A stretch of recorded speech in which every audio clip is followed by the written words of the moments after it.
હું police station આવી છું, મારી કોઈ અરજી સ્વીકારતું નથી.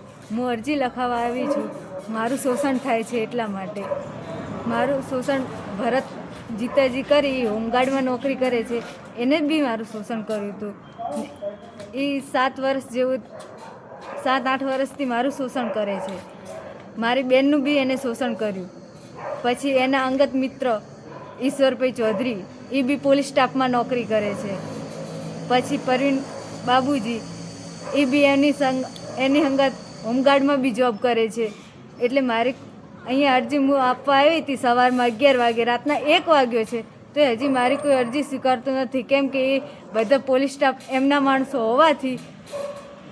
માણસોનું નામ હોવાથી એ પોલીસ ને હોમગાર્ડના જે માણસો છે ને એટલે એમનું સ્ટાફનું જાણે નામ આવશે બહાર એટલે બધા એમના અંગત હોવાથી એ બધા અરજી ટાઈપ કરતાં બધા જતા રહે. કે પીઆઈ ને બધા રાઇટર ને બધા જતા રહે. એટલે મારી કોઈ અરજી સ્વીકારતું નથી. હવે એમ કે સવારમાં લેખિત લખીને આવજો. હવે મારે ક્યાં ને આમાં ન્યાય લેવા જવાનું?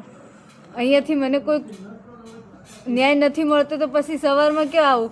સવારમાં 11 વાગ્યાની કરી ને રાતના 1 વાગ્યો તો મને ન્યાય નહીં આપતા તો હું અહીંયા આત્મહત્યા કરવા જઈ રહી છું.